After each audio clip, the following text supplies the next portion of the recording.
नमस्कार दोस्तों, स्वागत है आप सभी का हमारे इस चैनल सनातन बेला पर। दोस्तों, अगर आप भी अपनी लाइफ में कुछ नया सीखने की चाह रखते हैं तो इस चैनल को अभी सब्सक्राइब कर ले। दोस्तों, हमारे पिछले भाग यानी भाग 3 में आपने जाना कि 13वीं के बाद कैसे जीवात्मा यमलोक के लिए प्रस्थान करती है तथा मार्ग में उसे किस प्रकार की आत्माएं भी पीड़ा दी जाती हैं, अर्थात यमलोक के मार्ग में आने वाले 16 नगरों में से 8 नगर भी हमने आपको बताए। आज इस प्रस्तुति में हम शेष 8 नगरों और मां बेहतरीन नदी का वर्णन करेंगे। कृपया वीडियो को शेयर करें, वह चैनल को सब्सक्राइब अवश्य करें। संगीत। गरुड़ पुराण के अनुसार पक्षीराज गरुड़ भगवान विष्णु से प्रश्न करते हैं कि यह प्रभु मृत्युलोक और यमलोक के वेटरनरी नदी से जीवात्मा का क्या संबंध है और उन्हें इस नदी में किस तरह का दंड दिया जाता है अथवा किस प्रकार पापी मां वैतरणी नदी को पार करती हैं।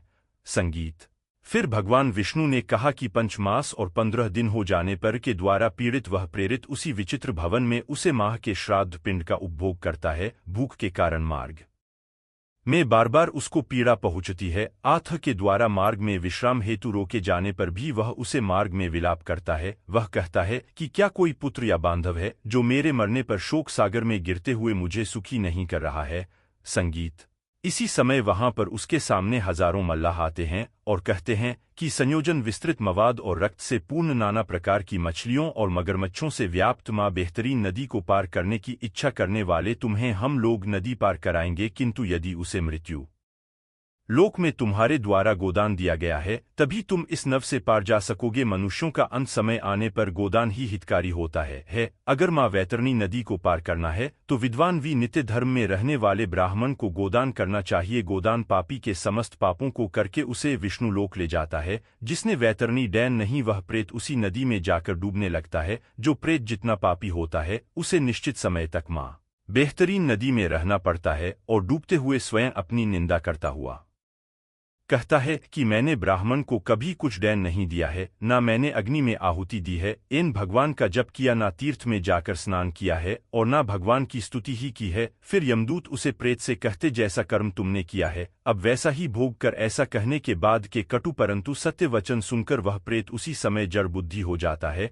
और वैतरणी के दूसरे तट पर दिए गए श्राद्ध के डैन एवं पिंड का भोजन करके आगे की ओर बढ़ता है। इसके बाद वह प्रेत एक दिन रात में 20,047 योजन की गति से चलता है। 7वां मास आने पर वह वापस में पहुंचता है। सप्तम मासिक श्राद्ध में जो कुछ डैन दिया गया है उसको खाकर 8वें मास की समाप्ति पर उसकी यात्रा तथा नाना की ओर होती है। यहाँ अत्यंत दुखी होकर वह रोने लगता है। यहाँ के निवासियों को क्रंदन यानी रोता देखकर वह प्रेत स्वयं शून्य हृदय एवं दुखित होकर बहुत जोर जोर से रोने लगता है। वहाँ 8वें मास के श्राद्ध को खाकर वह सुखी होता है। संगीत।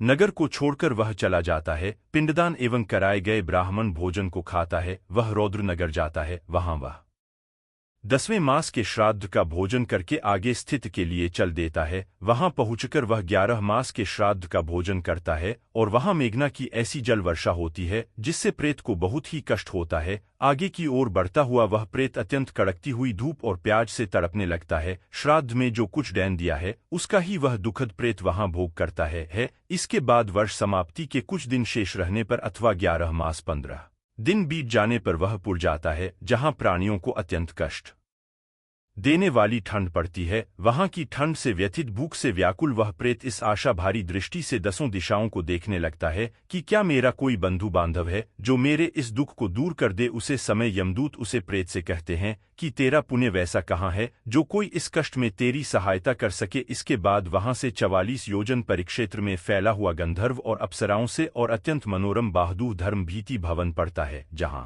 84 लाख मूर्ति एवं अमूर्त प्राणी निवास करते 13 प्रतिहार बसते हैं जो ब्रह्मा जी के पुत्र रहें और श्रवण कहलाते हैं। ब्रह्मा जी के पुत्र का वर्णन भी इनसे जुड़े हुए सभी कार्य हम आपको अगले भाग यानी भाग 5 में बताएंगे। आज के लिए केवल इतना ही। जाने से पूर्व वीडियो को लाइक करें, वह चैनल को सब्सक्राइब अवश्य करें। तब तक